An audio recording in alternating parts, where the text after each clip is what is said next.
जय श्री वशिष्ठ मुनि।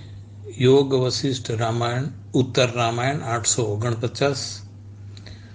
बीजी भूमिका एटले विचारणा। श्रुति स्मृति सदाचार।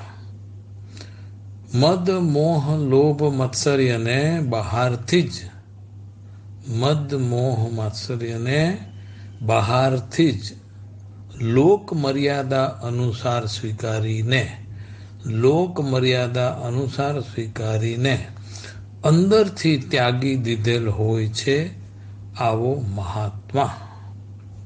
शास्त्रोना रहस्यने बराबर समझी ले त्यार पछी त्रीजी भूमिका असंगनी।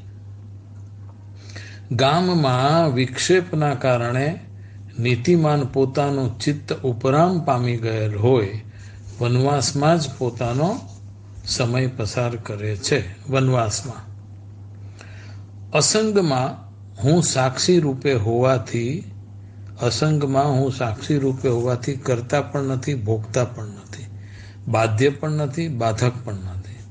आ निश्चयथी सर्व पदार्थोमां असंग, आवा निश्चयथी सर्व पदार्थोमां असंग ते सामान्य असंग कहेवाय। सुख के दुख ईश्वर ने आधीन छे। करेला कोई कर्मनो प्रतिध्वनि छे, वળી भोगो लावे रोगो। इष्ट वस्तुना संयोग पण परिणामे वियोग लावे ज। बुद्धि ने अनेक प्रकारनी आदि व्याधिओ वळगे छे। काळ सर्व पदार्थोने गળી जवा निरंतर ઊભો જ છે। આવી રીતે સર્વ પદાર્થોની અનાસ્થાને લઈને સર્વ પદાર્થોમાં અનાસ્થાને લઈને બીજા કશામાં ચિત્ત નહીં રોકતા અધ્યાત્મમાં ચિત્ત લાગી કોઈ ભાવના જ ન થાય, આ પણ સામાન્ય અસંગ કહેવાય। સર્વના સારરૂપ આત્મતત્વ બરાબર સ્પષ્ટ રીતે અનુભવાય। સર્વના સાર રૂપ આત્મતત્વ બરાબર સ્પષ્ટ રીતે અનુભવાય। હું કરતા નથી, ઈશ્વર જ કરતા છે। મારું પૂર્વ સંચિત કે પ્રારબ્ધ અને હમણાંનું ક્રિયામણ કર્મ એવું કશું જ વસ્તુ છે જ નહીં। આવા સર્વ શબ્દોના અનર્થોની ભાવનાને મૂકી દઈ મૌનપણાથી મન વાણી ચક્ષુ વગેરેના વ્યવહારો દૂર કરવા એક મોટું મૌન ધારણ કરી આને તે શ્રેષ્ઠ અસંગ કહેવાય। મોટું મૌન ધારણ કરવું, મન વાણી ચક્ષુ એના વ્યવહારો દૂર કરવા જ્ઞાનથી એને અસંગ કહેવાય, શ્રેષ્ઠ અસંગ।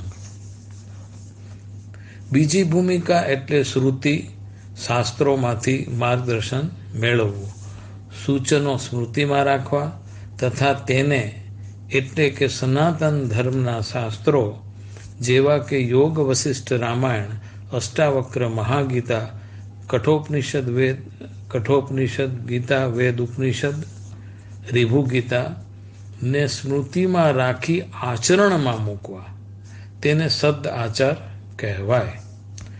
શ્રવણ કરી સ્મૃતિમાં લઈ કથાઓ ગાય ગૌરાવી નવટંકી ન કરવી તે બધા સદાચાર માટે છે, જીવવા માટે છે, જીવવા માટે જ છે, ગાવા ગૌરાવા માટે નથી। ઉચ્ચતર જીવન ઈશ્વર પ્રાપ્તિનું સાધન બનાવવાનું છે। લોભ મોહ વગેરેથી અલિપ્ત નથી થવાનું, પણ બહાર વ્યવહારિક દુનિયામાં જરૂર પૂરતું એટલે કે પુસ્તકાલયનો ઉપયોગ પુસ્તકમાંથી રેફરન્સ લેવા પૂરતો કરીએ તેમ વ્યવહાર કરી આંતરયાત્રામાં ત્યાગી થઈને રહેવું તેમ છે। શાસ્ત્રોના રહસ્યને આંતરચક્ષુ દ્વારા બરાબર સમજવા, શાસ્ત્રોના રહસ્યને આંતરચક્ષુ દ્વારા બરાબર સમજવા। ત્રીજી ભૂમિકા અસંગ છે। શહેરમાં વિક્ષેપ જણાય તો વનવાસ જે 21મી સદીમાં સંભવ નથી। જરા ગિરનારની તળેટી જઈને ત્યાં રહેતા મુમુક્ષુઓને પૂછી જુઓ, 7 ગણો સંસાર ત્યાં ઊભો થઈ ગયો છે તો ક્યાં જશો? ઉપરામ પામી ગયેલ જ્યાં છે ત્યાં બને એટલા સ્વયં શિસ્તથી એકાકી થઈને રહેવું. અસંગમાં સાક્ષી રૂપે રહેવું. મેં ન કરતા હરિહી કરતા, મેં ન કરતા હરિહી કરતા. કરતા ભોગતા બાધ્ય બાધક કશું જ દ્વૈત મારે હવે લાગુ પડે નહીં. હું કોઈને બાધક કણ માત્ર પણ થઈશ નહીં. મને કોઈનો ગમે તેવો વ્યવહાર કે ઊભા થયેલા ગમે તે સંજોગ કશું જ બાધક નથી. તેમ સર્વ પદાર્થોમાં અસંગ. ક્ષણમાં આવે તે ગ્રાહ્ય અને પછીની ક્ષણમાં તેનાથી અસંગ, આવી માનસિકતાથી રહેવું. સુખ દુઃખ તેની પ્રસાદી. તેણે મને મારા કદાચ અગાઉના કરેલા કે થયેલા કર્મોના પ્રતિલેણા તરીકે આપ્યા હોય. મુझे गम भी उनका अजीज है कि उन्हीं की दी हुई चीज है. થયેલા કર્મો કે કરેલા કર્મોના પ્રતિલેણા તરીકે છે. એટલે હવે ગમે તે કારણોસર દુઃખ આવ્યું તો મુझे गम भी उनका अजीज है क्योंकि ये उन्हीं की दी हुई चीज है. ઈશ્વરની દીધેલી છે પ્રસાદ. સંયોગ વિયોગ દ્વૈતનો ભાગ છે. તેમજ એવું જાણી શાંત રહેવું. કાળે કોઈને મૂક્યો નથી, સૌને ભરખે જ છે, એનો સ્વભાવ છે, એવું સ્વીકારી લેવું. અનિત્ય દરેક પદાર્થમાં જોઈ વૃદ્ધ થવું તે તમામ પદાર્થો જીવ જડનો જન્મસિદ્ધ સ્વભાવ છે. જન્મસિદ્ધ જીવનો જડ પદાર્થો તમામ પદાર્થોનો અનિત્ય અને વૃદ્ધ થવું એનો સ્વભાવ છે, જન્મસિદ્ધ સ્વભાવ છે. કાળ કોળીઓ શરીરનો કરી શકે તેના રથી સંચાલક ચાલક બળ કે જે ઈશ્વર સ્વયં છે તેનો કાળ ન થાય, તેનું મૃત્યુ નથી, તે અમર છે. શરીરનો સંચાલક, શરીરનો રથી, શરીરનો જ નાશ થાય છે. જે ઈશ્વર સ્વયં છે સંચાલક રથી, તેનો કાળ કોળીઓ કરી શકતું નથી, તે અજર છે, અમર છે.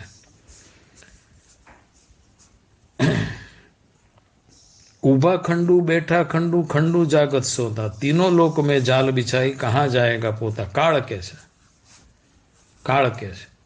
પરંતુ જ્ઞાન થતા શરીર તેના રથી ઈશ્વર, જ્ઞાન થતા આપણે જ્ઞાની શું કે કાળને કહેવું કે લે ભાઈ હવે તારામાં તાકાત હોય તો માર.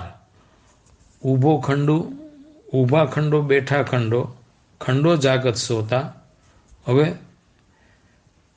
ત્રણેય લોકમાં ઈશ્વરની સત્તા છે અને મારું અસ્તિત્વ હતું જ નહીં, હું શરીર નથી.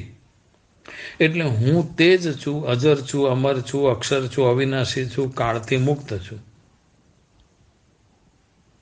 હવે મારે કોઈ કર્મ કરવા જેવું છે જ નહીં.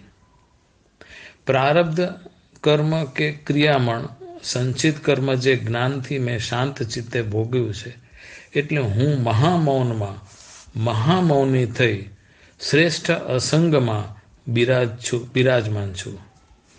મન વાણી ચક્ષુના વ્યવહારમાં બોધ લાવી તે મારા નથી, તેના ફરજ વ્યવહાર લઈને તે આવ્યા છે, તેમાં હું કાંકરી ચાળો કરી શકું નહીં. મન ચક્ષુ વાણી પાંચે ઇન્દ્રિયો એમની ફરજ લઈને આવ્યા છે, એમાં કાંકરી ચાળો હું કરી શકું નહીં.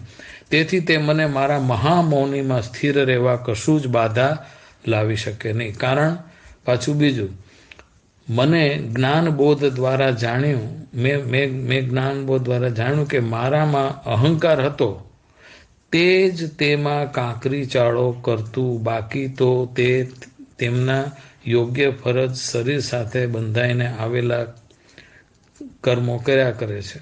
વળી શરીર સમેત બધું જ ઇન્દ્રિયો મન અનાત્મા છે, તેનો ત્યાગ તો કરવા યોગ્ય છે.